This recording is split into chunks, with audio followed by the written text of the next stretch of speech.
Muy buenas tardes, alumnos. Soy el doctor Giancarlo Pérez Lazo, soy médico infectólogo en el Hospital Almenara. Y bueno, soy docente de Villamedic. Vamos a dictar este curso en la fase 1 de NAM 2021. Por favor, prestar bastante atención porque es un tema bastante rentable y hay que poner detalle. Miren, las preguntas todavía siguen siendo un porcentaje aceptable en los años, ya tiene una tendencia, por lo menos de 15 preguntas, y tiene que ver mucho, sobre todo en las áreas clínicas, porque muchas preguntas están orientadas a la utilización de antimicrobianos o diagnósticos diferenciales infecciosos. El gran, digamos, componente de todo este reforzamiento que vamos a brindar hoy día es infecciones por sistemas. Definitivamente acá le vamos a poner punche ya para poder aclarar algunos conceptos que son los más preguntados. De ahí infecciones por parásitos, bacterianas y algunas de las infecciones virales. Hay temas que están pregrabados en su plataforma, los van a poder revisar con calma para poder definir algunas de las preguntas en base a esto, ¿no? Hemos diseñado lo que es alta rentabilidad, entonces habíamos mencionado estas de acá. Hablaremos algunas pepas en VIH y sepsis y los temas de baja rentabilidad ya están grabados para que puedan revisarlos en la plataforma. Entonces, sin más, avancemos primero por las infecciones por sistemas. Vamos a ir desglosando las que están acá. Hablaremos de algunas, principalmente ITS. Mujer de 30 años, trabajadora sexual, último control sanitario hace 3 meses, sin alteraciones. Hace 7 días tiene una lesión ulcerativa, indolora y en labio menor izquierdo, con flujo genital amarillento. El RPR está negativo, ¿no? Entonces, ¿cuál sería el diagnóstico si nos hablan de una úlcera y que no duele, sobre todo, ¿no? Con un RPR negativo? ¿Alguna opción que podrían marcar?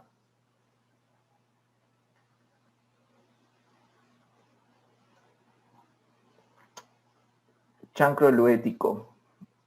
Por ahí chancro.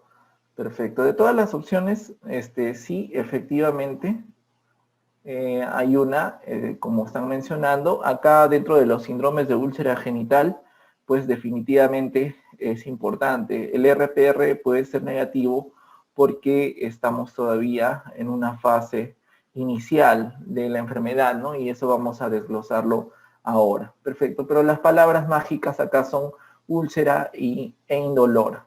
Entonces, en el resumen, dentro de los agentes, ¿no? Causales, vamos a ver las patologías de las ITS. Hay cuadros que son agudos en las úlceras genitales. Entonces, los diferenciales están entre sífilis, chancroide y herpes. Acá tenemos una espiroqueta, es treponema pálido, no es la única de importancia clínica. Anteriormente teníamos otras como la PIAN y la PINTA que ahorita han desaparecido, pero todavía algunos casos, sobre todo en pacientes adultos mayores, pueden ubicarlos sobre todo en centros de atención destinados a la atención de ITS, por ejemplo, en el centro de Patruco, ¿no? Uno se va al centro de Lima y puede identificar esto. ¿Qué es lo que pasa con esta espiroqueta? Tiene una característica en particular que no se puede cultivar, no se cultiva in vitro, ¿ya? Entonces, por eso es que utilizamos otros métodos diagnósticos, ¿ya? Para poder hacer su detección. Si uno tiene una relación sexual sin protección, lo que pasa es que después de una exposición pasa un periodo de 10 a 90 días y empieza lo que se llama una lesión de sífilis primaria. Entonces, ¿cómo se caracteriza esta sífilis primaria? Recuerden ustedes que vamos a tener por este contacto sexual una lesión ulcerosa, acá está, pero las palabras que deben recordar: 1, que no duele, ya, no duele.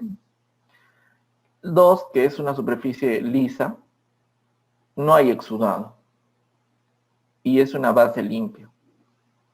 Entonces, esas son las características para recordar y los tips de cómo nos van a orientar en las preguntas. Perfecto. Entonces, ¿qué pasa con estas lesiones, no? Muchas veces, si uno no da un tratamiento en esta primera fase, lo que pasa es que el paciente puede, en 4 a 10 semanas, estas úlceras pueden regresionar, autolimitarse, pero puede aparecer lo que se llama una sífilis secundaria después de 4 a 10 semanas. ¿Cómo vamos a caracterizar esta sífilis secundaria? Específicamente ya tenemos lo que es exantema, una de las manifestaciones clásicas. Este exantema puede estar en tronco principalmente, pero también tiene afectación de palmas y plantas. Cada vez que uno tiene sospecha de alguna enfermedad de transmisión sexual, por favor revisen las palmas y las plantas, porque sífilis tiende a producir estas lesiones acá en palmas y plantas y recuerden eso, ¿no? Es una de las pocas infecciones que también van a tener esa predisposición para afectar estas zonas.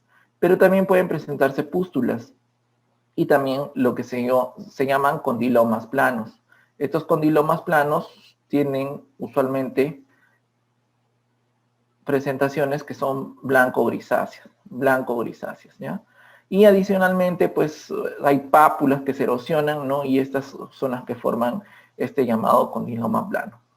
Ojo que en esta situación, si es que el paciente aún así no tuviese un tratamiento oportuno, bien difícil, pero anteriormente se dejaban pasar estos casos y muchos de ellos tienen predilección por hacer una invasión del sistema nervioso central. Dice acá de 25 a 60%.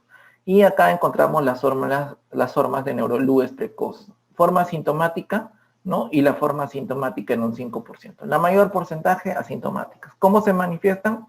Pueden hacer meningitis, pueden hacer neuritis y también pueden hacer compromiso meningovascular, vasculitis. Sífilis es un diagnóstico muy importante porque nos puede dar bastante compromiso así, ¿no? Como vasculitis. Perfecto. Entonces, ¿qué pasa con esta sífilis, no? La sífilis puede quedarse, ¿no? En este caso, en esta segunda fase, si recibe el tratamiento, perfecto, ¿no? Si no lo recibe, podría todavía progresar a esta forma latente precoz. La forma latente precoz es aquella menor de 1 año y la forma latente tardía ya es más de 1 año.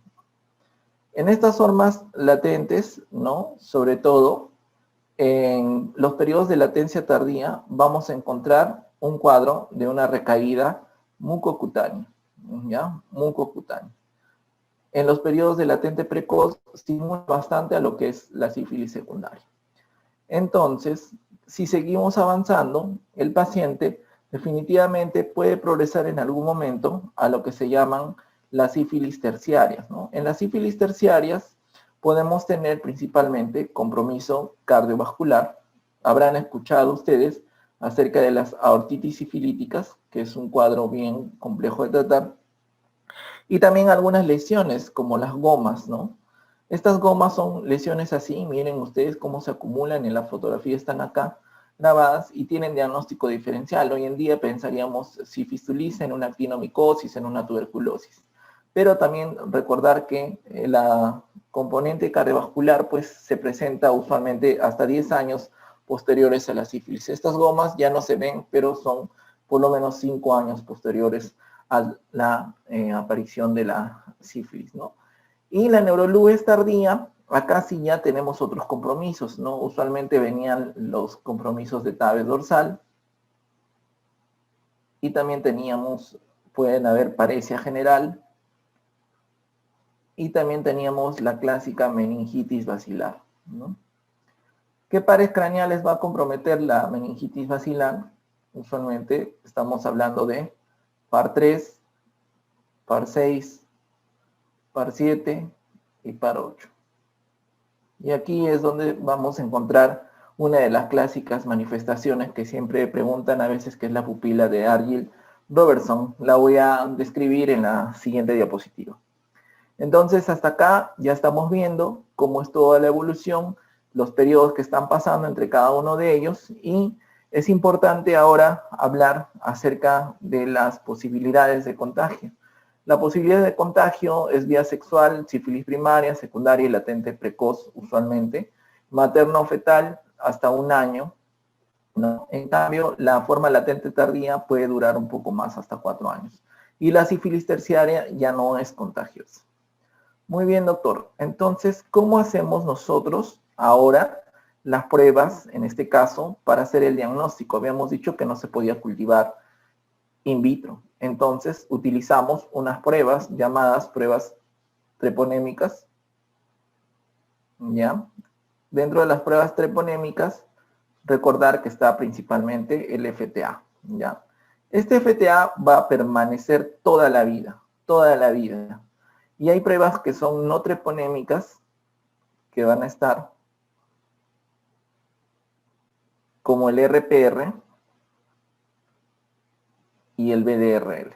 Entonces, si a mí me preguntan hoy en día cómo es que hacen los laboratorios grandes de nivel superior para hacer los diagnósticos de sífilis, están haciendo esto. Primero detectan el FTA y luego pasan al RPR.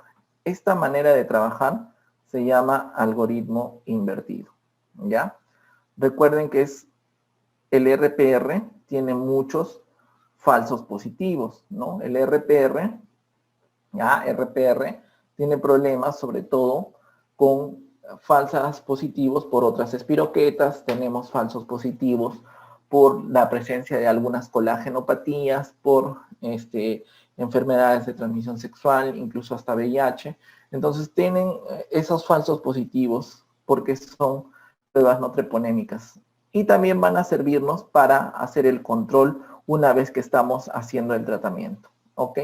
Entonces, es importante, ya hemos revisado todo esto y ahora vamos a ir hablando algunos aspectos como el tratamiento, porque es importante, ¿cierto? El tratamiento para la sífilis primaria lo vamos a considerar con penicilina. ¿Qué penicilina vamos a utilizar? ¿No? Penicilina G o en este caso benzatínica, ¿ya?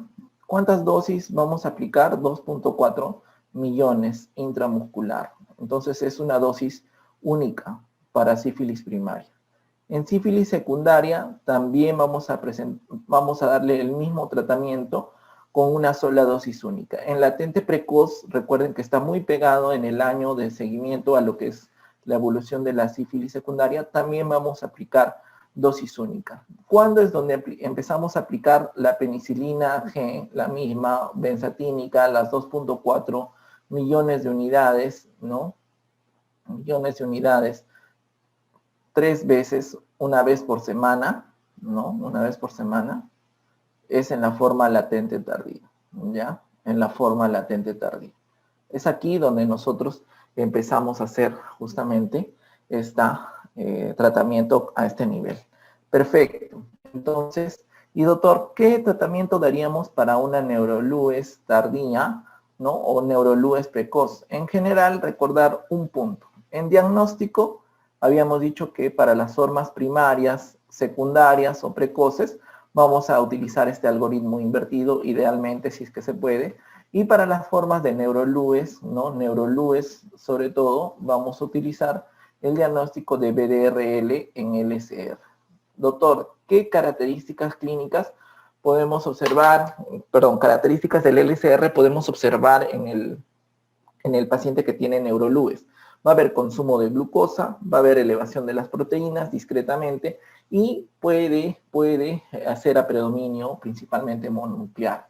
Acuérdense que hacen vasculitis estos compromisos por sífilis. ¿Y cuál va a ser el tratamiento, doctor, para una neurolues? Idealmente en el tratamiento vamos a tener como opciones, recuerden, tratamiento está indicado con penicilina, pero acá ya utilizamos acuosa. Y esta penicilina acuosa va a ir hasta 14 días por vena, ¿ya? Ojo, no utilizamos la penicilina G benzatínica que estamos utilizando en las otras formas. Acá es penicilina acuosa. Doctor, ¿y qué tratamiento daríamos si el paciente tiene alergia, en este caso a la penicilina acuosa?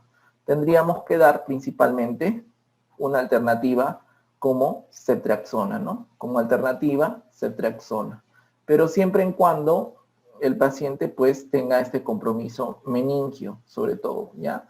Porque ceftriaxona penetra más o menos a CR para sífilis. Y si fuera una gestante, doctor, que es alérgica y que le quiero dar a una neurolues, ahí sí las posibilidades están totalmente limitadas. Lo primero que yo marcaría es hacer una desensibilización a la penicilina, ¿ya? Para ver todo este tema. Muy bien.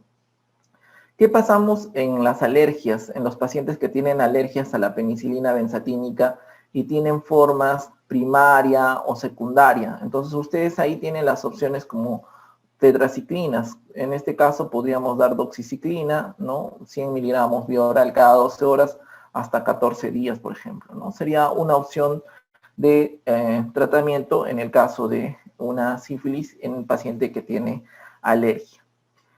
Otra cosa que pueden recordar es qué pasa en el paciente que se está administrando la penicilina y de repente empieza con fiebre, escalofríos y cefalea.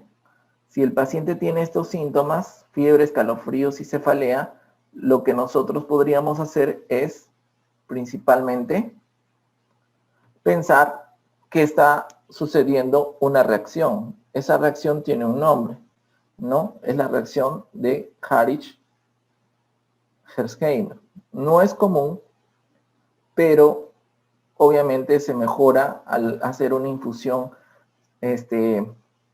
obviamente al colocar la dosis intramuscular lenta, ¿no? Para que no tenga estos problemas. Y pues esto se produce por la lisis, ¿no? Se liberan endotoxinas y hay un fenómeno de lisis masiva de las espiroquetas que va a generar todos estos problemas, ¿ya? Lisis masiva de espiroquetas. Entonces, esto es lo que nos da la reacción de Harish-Hersheimer. Muy bien, hasta acá son las lesiones agudas de Neuro-Lewis. Entonces, a ver, chancro ya. En la parte cardiovascular, ya, daba aortitis, Sofía, aortitis sifilítica. La sífilis tiene manifestaciones específicas y puede darte estas manifestaciones así invasivas. La gran pregunta sería, obviamente, porque lo observamos para toda su vida, acá, ¿qué sería si el paciente, por ejemplo, tiene un montón de costras, ¿no? Porque hemos visto que las lesiones son acá papulares, en palmas o pústulas a veces, pero ¿qué pasa si tiene un montón de costras, ¿no? Entonces, cuando vean costras en una lesión, tiene RPR altísimos niveles, si ven costras difusas, ¿no? Que están amontonadas y ya no afecta las palmas y plantas, ¿no? No palmas, no plantas. Eso se conoce como sífilis maligna. Ya, también hay ese diferencial por si acaso. Ok, en base a esto vamos a seguir. Entonces, el diagnóstico de Neuro-Lewis se hace a través del VDRL en líquido cefalorraquídeo. No importa el número de diluciones, si es positivo, el VDRL por lo general es cualitativo, te dice positivo o negativo. Si es positivo, perfecto. No utilizamos RPR en LSR por lo general, ya es más el VDRL. Acá me están preguntando, sí, ahorita vamos a hablar acerca de las diluciones, ya para ver ese tema. Usualmente, el problema con la penicilina, la estructura en sí solamente es una conversión, ya la que se hace, ¿no? Es decir, estructuralmente nada más tienen ese problema, pero acá me están preguntando acerca de la Neuro-Lewis, ¿ya? Usualmente son 3 a 4 millones cada 4 horas, hasta 14 días, ¿ya? En la penicilina acuosa en este caso. Y si utilizas CEP3, 2 gramos cada 24, hasta 14 días. Ahorita lo de la RPR, en VIH tiene las mismas dosis. Bueno, son temas un poco más específicos, pero es la misma dosis. Primaria y secundaria hasta latente temprana es una sola dosis de 2.4 millones. ¿Ya? Solamente dije que de latente tardía son las 3 dosis que se ponen, ¿no? Separadas por una semana. Falsos positivos más frecuentes de las no treponémicas, usualmente otras espiroquetas es lo más frecuente, pero también podría darte falso positivo por colagenopatías. Los pacientes que tienen artritis reumatoide tienen RPR positivo. Los que tienen, por ejemplo, también presencia de anticoagulante lúpico o anticuerpos anticardiolipina, también te pueden dar ese falso positivo. Ok, seguimos entonces. Entonces voy a pasar a explicar acá las infecciones que te dan compromiso palmo-plantar. Entonces, acá tienes una mnemotecnia que se llama SARA, es rica en sífilis, ¿no? ¿Qué afecciones nos dan compromiso de plantas, principalmente tenemos sarampión, ¿ya? Tenemos acá escarlatina. También tenemos riquecias. Ojo, riquecias. También tenemos Kawasaki. Y lógicamente tenemos sífilis, ¿ya? Entonces, principalmente son las lesiones que te pueden dar ese tipo de compromiso. Entonces, nos preguntan acá de las pruebas treponémicas y no treponémicas. Ya dijimos que siempre va a estar positivo el FTA, ¿no? Es la huella digital del paciente que tuvo su sífilis, siempre se va a quedar positivo. Entonces el algoritmo invertido iba en los centros de alta complejidad, ir de FTA y confirmar con luego RPR para ver las diluciones. El marcador de actividad es el RPR. Usualmente nosotros utilizamos RPR para hacer el monitoreo. Le puedes pedir a los 6 meses, por ejemplo, ya en específico, para ver cuánto decimos que está yendo bien en el tratamiento cuando ha habido una caída del 50% de este RPR en ese tiempo, ¿no? Entonces, si arrancó en 1 en 128 y hoy día estamos en 1 en 16, ¿estará bien tratado o no si es que ha recibido su dosis de penicilina? Sí, porque ha caído más del 50%. Ya no se asusten porque hay veces que tenemos problemas en la interpretación y a veces quieren volver a darle un tratamiento porque todavía sigue positivo. Eso en el tiempo va a seguir cayendo. ¿Qué es lo que pasa cuando el FTA es positivo y el RPR es negativo? Esto se puede deber a un fenómeno, en este caso, de prozona, es decir, todavía no se han vuelto positivos, ¿no? En este caso, las pruebas, digamos, la detección inmunológica de estas pruebas regínicas. ¿Ok? ¿Y qué pasa si tenemos RPR positivo? Esto puede ser por los falsos positivos, ¿cierto? Los falsos positivos que ya hemos dicho por las colagenopatías, artritis reumatoide, otras espiroquetas principalmente, ¿ya? Ok. Habíamos mencionado acerca de la pupila de Argyll-Robertson.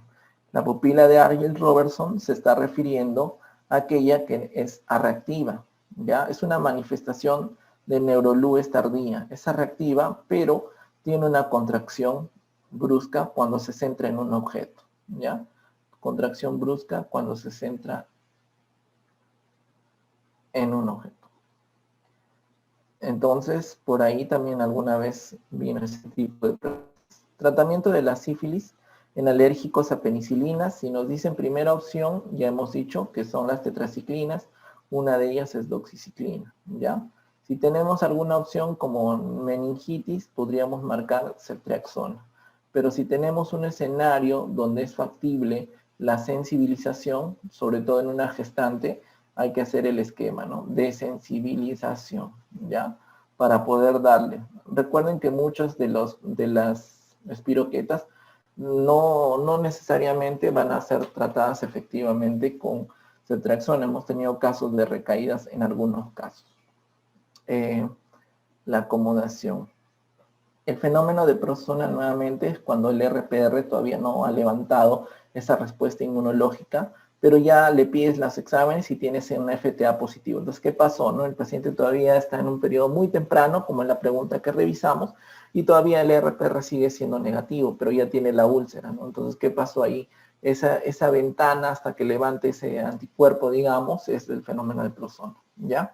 ¿Podría usar la desensibilización? Ya les dije que sí, en gestantes. Sí, otros grupos poblacionales también se puede hacer la desensibilización, pero no necesariamente por lo general, hacer la desensibilización requiere estar inoculando, puede ser 0.1 diluida en 100 ml, luego 0.2 diluida en 100 ml, y así progresar hasta que el paciente tolere digamos, una cantidad exacta de penicilina. Pero ahora con las opciones de las tetraciclinas, por lo general pasan de frente, ¿no? Porque no hay estas opciones de un inmunólogo, por ejemplo, al costado, ¿no? ¿Es común hacer la desensibilización? No lo es, ¿ya? Si es FTA negativo, descarta sífilis, ese es el marcador y su elevación es precoz. Por lo general no debería tener un problema. Es bien difícil que te salga un FTA negativo, ya hemos escuchado el escenario FTA negativo y RPR positivo, eso probablemente es un falso positivo, ¿ya? Pero la clínica siempre manda, por eso busquen, si el paciente tiene úlcera genital, de todas maneras busquen esas opciones. Muy bien. Y la pupila, sí, usualmente se ve por lo general, no es la única patología, sí, por lo general es más descrita para sífilis. En las preguntas, para fines de examen, sífilis es la alternativa.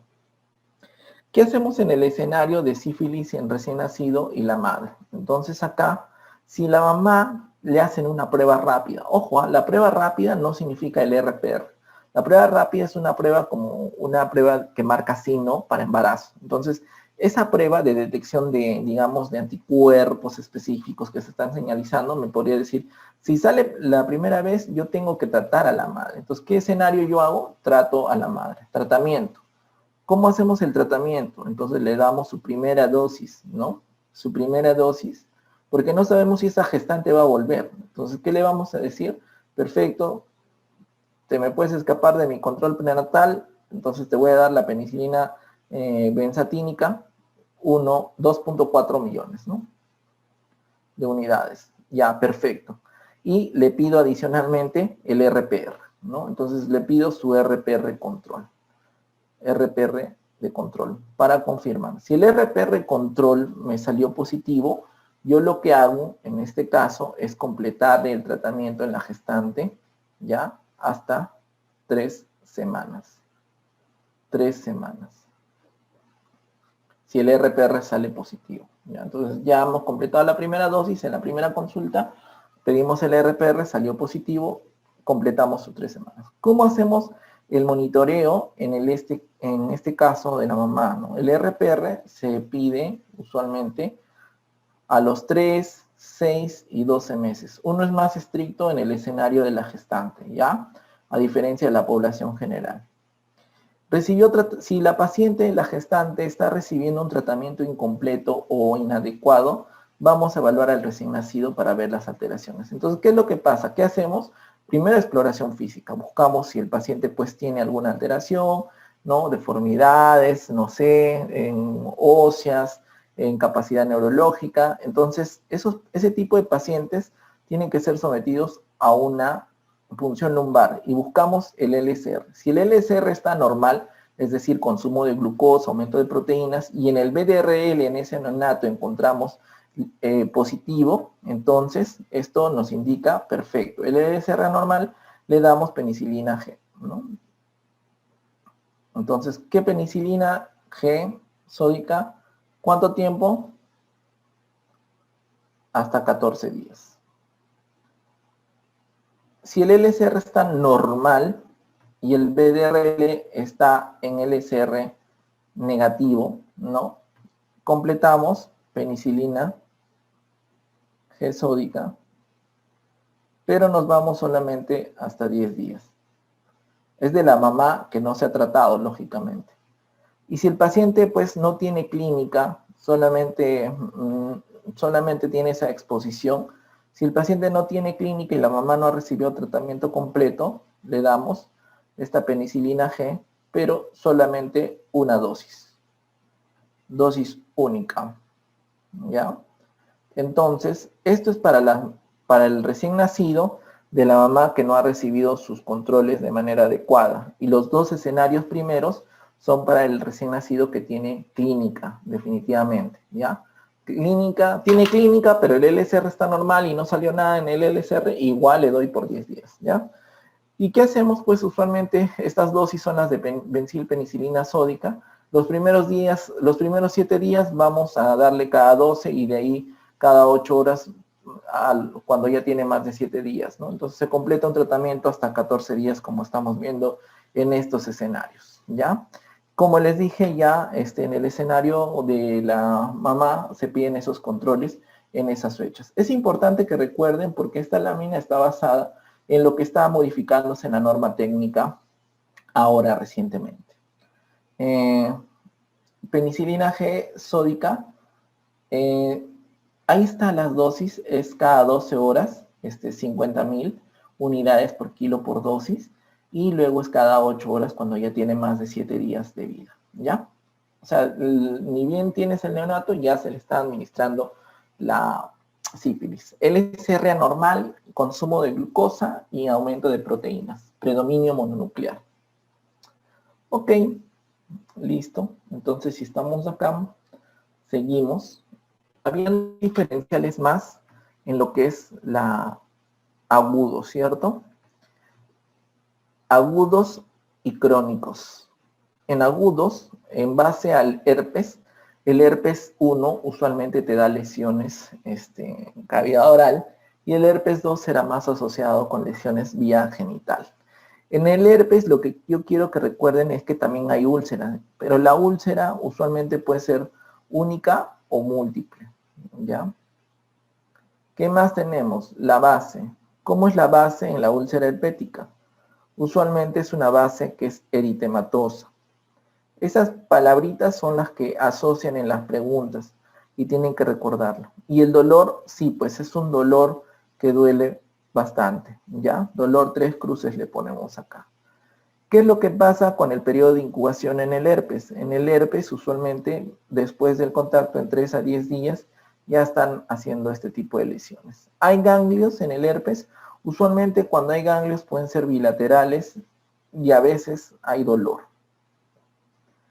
¿Cómo hacemos el diagnóstico de una úlcera herpética?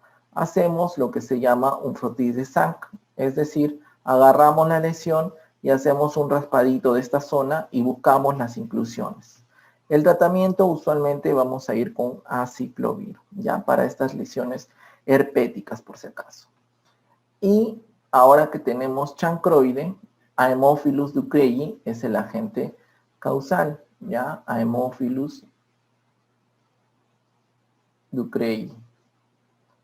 Entonces, si tenemos Haemophilus ducreyi, la característica de la úlcera usualmente puede ser una o varias, ¿ya? La base, en el caso del chancroide, es sucia. Esta es una característica importante, es una base sucia, ¿ya? Y el dolor también, en este caso, está presente, puede ser de 2 o 3 también, es característica. Ahora, el periodo de incubación va de 1 a 3 días, es más corto a veces después de un contacto sexual. Y acá lo más importante es que sí, en el chancroide también podemos encontrar ganglios, linfadenopatías, ¿ya? Usualmente puede ser unilateral o bilateral, pero estos a veces también están duros y duelen también. ¿Cómo hacemos el diagnóstico? Usualmente pedimos un gram, ¿no? De la secreción y encontramos a Haemophilus ducreyi, ¿no? En la tinción de gram y el cultivo. Y el tratamiento va a estar dirigido usualmente a macrólidos en este caso o agentes intracelulares. Podemos utilizar tetraciclinas como doxiciclina o macrólidos como acitromicina, ¿ya? Entonces son opciones que se pueden utilizar en ambos. Y por el periodo de incubación, recuerden que estos son usualmente fases que son más agudas. Ahorita vamos a ir revisando el tema de las lesiones que ya son crónicas que involucran el tratamiento. A ver, entonces nos consultan, dice, sí, a ver, si una gestante llega en trabajo de parto, ¿es necesario hacer su descarte de sífilis si es una madre sin controles? Por supuesto, a una mamá que llega a trabajo de parto, de todas maneras le haces una prueba rápida para sífilis. Si la prueba rápida para sífilis sale positivo, definitivamente inicias tu dosis de penicilina. Si te ganó, ya está en parto, perfecto, da luz y haces la clínica en el neonato, miras si tiene alguna alteración, ¿no? El neonato, obviamente no vas a encontrar de frente tibia sensable, pero mira si está hipotónico, si tiene algún trastorno en la deglución, que te pueda sospechar en alguna alteración, y perfecto. Entonces, punción lumbar, puedes pedir una plaquita por ahí, ver alteraciones en el hemograma, y a ese neonato haces el algoritmo que hemos dicho, de acuerdo a lo que salga en el LSR, ¿no? Si sale BRL positivo o no, ya das tu dosis de penicilina entre 10 a 14 días. Y si no salió nada y no hay clínica, sí, igual el neonato recibe una sola dosis. Acá Ruiz Fernández, me estás preguntando la dosis de aciclovir. Me imagino que es para herpes simple genital, ¿cierto? Si es para herpes simple genital, en un primer episodio, la dosis es de 400 miligramos hasta 3 veces al día, ¿ya? Por unos 7 a 10 días. Y en este caso, si no quieres, si eres más fino, le puedes dar valaciclovir porque tiene mejor biodisponibilidad oral y le puedes dar hasta 7 a 10 días. Eso es una alternativa. Pero si ya el paciente tiene episodios recurrentes de herpes, ya ahí sí, pues hay que darle más dosis, hasta 800 3 veces al día. Y de ahí se puede ir bajando progresivamente. Eso ya es un escenario un poco más complejo, sobre todo si fuera VIH también, ¿no? Porque tienden a ser recurrencias. Acitromicina en específico, no sé para cuál es, para cuál me estás preguntando, para chancroide supongo. Si es para chancroide, la dosis es acitromicina, 1 gramo monodosis, ¿ya? Por si acaso. Vamos a escribirlo para que lean sus compañeros. Entonces acá, acitromicina, 1 gramo, dosis única para Haemophilus ducreyi. Y para herpes, ya habíamos dicho, ¿no? Si es un primer episodio, una primera infección, 400 miligramos, 3 veces al día vía oral, por lo menos unos 7 a 10 días, ¿ya? Ok. Ya, perfecto. Si es herpes oral, igual aciclovir también. No den aciclovir en gel ni tópico tampoco, porque no tiene actividad. Lo ideal es hacer algo que llegue a buena biodisponibilidad. ¿Algún otro nombre para son pruebas comerciales para las pruebas rápidas de sífilis? Es como una prueba de embarazo o es un, digamos, es una prueba, a ver, vamos a ver cómo se llama, rapid test, así está, rapid test. Clínicamente, ¿cómo diferencia un herpes genital y un chancroide? Acá están las diferencias, ¿no, Luis? Estamos viendo, definitivamente, si tú tienes los dos te van a doler, lógicamente, pero mira las lesiones, acá la base es rojita, ¿ya? En cambio, la base del chancroide es sucia, está así, pones ahí, también tiene mal olor, y hay una secreción ahí que está chorreando, ¿no? Entonces, en ese aspecto, digamos, vas a diferenciar, ¿ya? Obviamente. Pero las úlceras en el herpes a veces son únicas o múltiples, y están ahí. Generalmente los dos, he puesto imágenes que se contrastan, pero los dos tienen en la misma localización, ¿no? En el surco ahí balano prepucial. Entonces tengan mucho cuidado, pero la característica es la base, la diferenciación para que puedan tener esa pista. Ya está la dosis A, valaciclovir. Valaciclovir depende, porque usualmente tienes, si me estás preguntando para primer episodio, tal vez, ¿no? Si es para primer episodio, en valaciclo es hasta 1000 miligramos, 2 veces al día, por 7 días, 1000. El valaciclovir viene de tabletas de 500, ¿ya? Doxiciclina, 100 miligramos cada 12 horas por 10 días, dependiendo. La base sucia, la foto, ¿ves? La úlcera, mira, acá ves no sé si se puede apreciar, vamos a poner el puntero, pero acá podemos ver, sobre esta úlcera, esta llaguita, miras la base abajo, lo que está en la basecita, eso está rojo, ¿cierto? Esa es la base eritematosa. Acá no, porque acá, cuando tú te acercas, vas a ver toda esta base está aparte, hay, digamos, una secreción específicamente, ¿ya? Y eso es la base que está sucia, ¿ya? Ya respondimos valaciclovir, el diagnóstico de herpes es con el frotis de Sank, ya explicamos, se hace de los bordes, del raspado, no hagan sangrar a sus pacientes por si acaso, ¿ya? Me has preguntado por el chancro, a ver, 100 miligramos, están preguntando dosis para chancroides.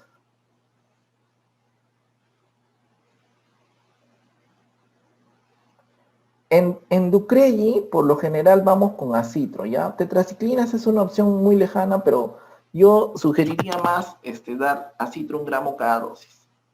Tetraciclinas es 100 cada 12, pero 7-10 días. Por actividad, sí, pueden utilizar incluso Ceftria también, 250 miligramos. Continuamos, porque si no, no vamos a acabar.